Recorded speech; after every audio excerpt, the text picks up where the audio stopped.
আসসালামু আলাইকুম। এখন শুনবেন সংবাদ শিরোনাম। প্রধান উপদেষ্টার সঙ্গে দেখা করতে যমুনায় যাচ্ছেন তারেক রহমান। কথা হতে পারে নির্বাচন সহ সমসাময়িক ইস্যুতে। নাটকীয়তা শেষে 11 দলীয় জোটের আসন ভাগাভাগির ঘোষণা আসছে ঘণ্টাখানেক পর। প্রবাসী ব্যালটে ধানের শীষের অবস্থান নিয়ে ব্যাখ্যা চায় বিএনপি।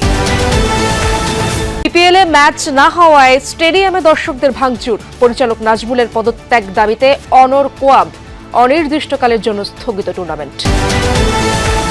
জুলাই যোদ্ধাদের দায় মুক্তি ও সুরক্ষা আইনের অধ্যাদেশ অনুমোদন। ব্যক্তি স্বার্থে হত্যাকাণ্ড হলে অভিযোগ করা যাবে মানবাধিকার কমিশনে। মার্কিন অভিবাসী ভিসা নিষেধাজ্ঞায় ভাবমূর্তি সংকটে বাংলাদেশ। প্রভাব পড়তে পারে অন্য দেশেও। কূটনীতির পাশাপাশি রাজনৈতিক চেষ্টার তাগিদ। মিরপুরের পল্লবী থেকে দিনে দুপুরে শিশু অপহরণ। পুলিশের তৎপরতা ও স্থানীয়দের সহায়তায় বাবা মার কাছে ফিরল ছোট্ট মুস্কান। আসসালামু আলাইকুম। এতক্ষণ শুনছিলেন সংবাদ শিরোনাম, এখন শুনবেন বিস্তারিত। সে ফিরে প্রথমবার অন্তর্বর্তী সরকারের প্রধান উপদেষ্টা ডক্টর মোহাম্মদ ইউনূসের সাথে আনুষ্ঠানিকভাবে সাক্ষাৎ করবেন বিএনপি চেয়ারম্যান তারেক রহমান। এরই মধ্যে গুলশান থেকে যমুনার উদ্দেশ্যে রওনা হয়েছেন তিনি। কিছুক্ষণ পর রাষ্ট্রীয় অতিথি ভবন যমুনায় এই সাক্ষাৎ অনুষ্ঠিত হবে। ধারণা করা হচ্ছে নির্বাচন সহ নানা প্রসঙ্গ নিয়ে আলোচনা হতে পারে। গত 25 ডিসেম্বর দীর্ঘ 17 বছর পর দেশে ফেরেন তারেক রহমান। সে সময় ঢাকার শাহজালাল আন্তর্জাতিক বিমানবন্দরে বসেই ডক্টর মোহাম্মদ ইউনূসের সঙ্গে মুঠোফোনে কথা বলেন তিনি। তাছাড়া বেগম খালেদা জিয়ার জানাজায় সংক্ষিপ্ত সময়ের জন্য তাদের দেখা হয়েছিল। গত বছরের 13 জুন যুক্তরাজ্যের সফরকালে প্রধান উপদেষ্টা ডক্টর মোহাম্মদ ইউনূসের সাথে তারেক রহমানের প্রথমবার একান্ত বৈঠক হয়। তখন বিএনপির ভারপ্রাপ্ত চেয়ারম্যান ছিলেন তারেক রহমান। শেষ পর্যন্ত 11 দলীয় জোট ভাঙছে না বলে জানিয়েছেন শীর্ষ নেতারা। বৃহস্পতিবার 10 দলের শীর্ষ নেতারা বৈঠক শেষে সাংবাদিকদের বলেন, ইসলামী আন্দোলন সহ 11 দলের মধ্যে আসন সমঝোতা হচ্ছে। বৈঠক শেষে বাংলাদেশ খেলাফত মজলিসের আমির মাওলানা মামুনুল হক বলেন, ইসলামী আন্দোলন সহ 11 দলের সংবাদ সম্মেলন হবে রাত 8টায়। সংবাদ সম্মেলনে চূড়ান্ত আসন তালিকা ঘোষণা হবে। এনসিপির নাহিদ ইসলাম বলেন, 11 দলীয় জোট নিয়ে এনসিপি আশাবাদী। তারুণ্য এবং যৌবনের শক্তিকে একত্রিত করে আসন সমঝোতা নিয়ে কদিন ধরেই টানাপোড়েন চলছে জামাতে ইসলামী ও ইসলামী আন্দোলনের মধ্যে। গুঞ্জন উঠে 11 দলীয় জোটে থাকছে না ইসলামী আন্দোলন। এমন পরিস্থিতিতে বৃহস্পতিবার সকালে মগবাজারের দলীয় কার্যালয়ে বৈঠকে বসে জামাত নেতৃত্বাধীন 10 দল। তবে ছিল না ইসলামী আন্দোলন। টানা 4 ঘন্টারও বেশি সময়ের বৈঠকে আলোচনা হয় বিভিন্ন বিষয়ে। বৈঠক শেষে এনসিপির আহ্বায়ক নাহিদ ইসলাম বলেন, ভাঙন নয়, 11 দলীয় জোট পূর্ণাঙ্গ করতেই নেওয়া হচ্ছে কিছুটা সময়। খুবই অল্প সময়ের মধ্যে এই জোট প্রক্রিয়াটা একটা নতুন দিকে যাচ্ছে। সেহেতু হয়তো একটু মতভিন্নতা থাকতেছে, আমরা সেগুলো আলোচনার মাধ্যমে সমাধান করছি। আমরা শেষ পর্যন্ত চেষ্টা করব এই জোট যাতে অটুট থাকে। তবে যদি কারো ভিন্নতা থাকে, কিন্তু আমাদের এই জোট প্রক্রিয়া এগিয়ে যাবে। বাংলাদেশ খেলাফত মজলিসের আমির মাওলানা মামুনুল হক জানান, চলমান সংকট উত্তরণে আলোচনা হয়েছে। ইসলামী আন্দোলন সহ 11 দলই ঐক্যবদ্ধভাবে অংশ নেবে নির্বাচনে। ইসলামী আন্দোলনের সাথেও নেতৃবৃন্দের সাথে আমাদের কথা হয়েছে।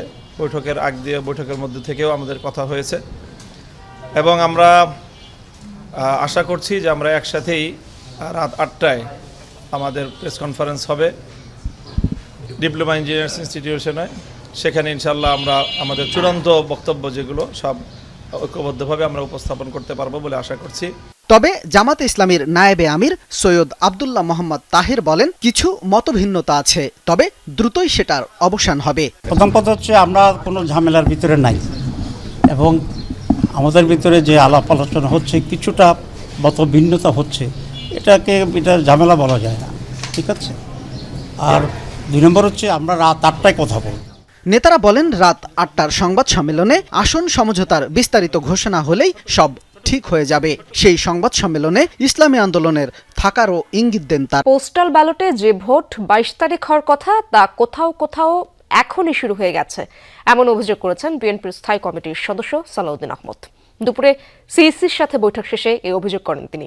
বলেন, বিদেশে পাঠানো পোস্টাল ব্যালট ব্যবস্থাপনায় হওয়া ভুল ত্রুটিতে বিএনপি ক্ষতিগ্রস্ত হয়েছে। এদিকে বিকেলে সিইসির সাথে জামায়াতের প্রতিনিধি দলের বৈঠক শেষে দলটির সহকারী সেক্রেটারি জেনারেল দাবি করেন, জামায়াতের বিরুদ্ধে পোস্টাল ব্যালট নিয়ে করা মিথ্যা অভিযোগ কেবলই খোঁড়া অজুহাত। প্রধান নির্বাচন কমিশনারের সাথে কথা বলতে বৃহস্পতিবার দুপুরে নির্বাচন ভবনে যায় বিএনপির 4 সদস্যের প্রতিনিধি দল। সংক্ষিপ্ত বৈঠক শেষে সাংবাদিকদের সাথে কথা বলেন দলের স্থায়ী কমিটির সদস্য সালাউদ্দিন আহমদ। জানান, পোস্টাল ব্যালট নিয়ে বিতর্কে ক্ষতিগ্রস্ত হয়েছে তার দল। একই সাথে দেশের ভেতরের পোস্টাল ব্যালটের জন্য কিছু প্রস্তাবনাও দিয়েছেন তারা। সোশ্যাল মিডিয়াতে ভিডিও আকার আসছে, এক একটা বাসায় 200-300 করে ব্যালট পাওয়া যাচ্ছে, কোথাও কোথাও জব্দ করা হচ্ছে, কোথাও কোথাও এখনই ভোটিং শুরু হয়ে গেছে, যেটা 22 তারিখে হওয়ার কথা, এবং কোথাও কোথাও বলছে একজনের নাম্বার দিয়ে আরেকজনের পোস্টাল ব্যালট গ্রহণ করছে। এইভাবে অনেক কিছু অনিয়ম হয়েছে। তবে যে ভুলভ্রান্তিটা হচ্ছে, এখানে আমরা ভিক্টিমাইজড, আমরা ক্ষতিগ্রস্ত হচ্ছি, এবং একটি নির্দিষ্ট রাজনৈতিক দলের পক্ষে হয়ে কিছু কিছু এখানে কাজ হয়েছে বলে আমাদের ধারণা, এবং সেটা প্রকাশিত হয়েছে, আসলে ধারণাও নয়। এদিন বিকেলে সিইসির সাথে বৈঠকে বসে বাংলাদেশ জামাতি ইসলামীর 5 সদস্যের একটি প্রতিনিধি দল।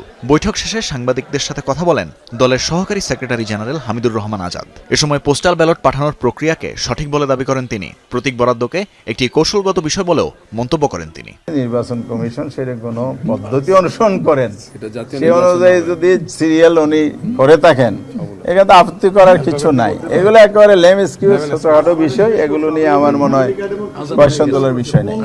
আমি বললাম না যে উনি মিথ্যা বলেছেন, এটা সম্পূর্ণ ভুলবশত, এটা সঠিক না। আমরা এ ধরনের কোনো কাজ করি নাই। ঠাকুর ঘরে কেড়ে আমি কলা খাই না, বললাম তো, ঠাকুর ঘরে কেড়ে আমি কলা খাই না।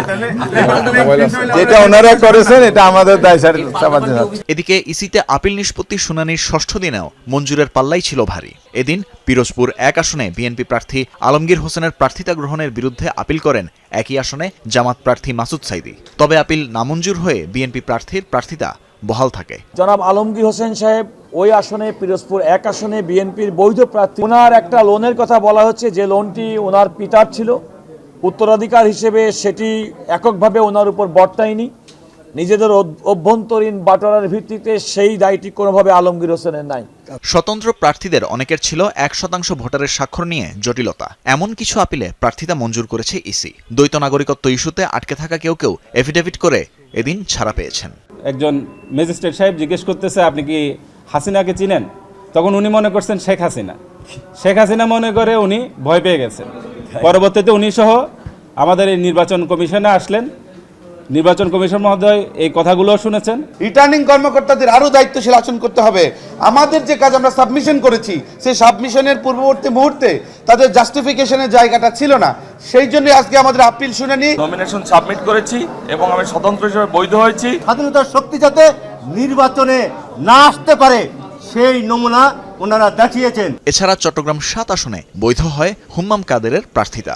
মরহুম সালাউদ্দিন কাদের চৌধুরীর একটি ঋণ, যেটা এখন পর্যন্ত পরিশোধ করা হয়নি, সেটার মধ্যে আমাকে ঋণ খেলাপি দেখানোর চেষ্টা করেছে।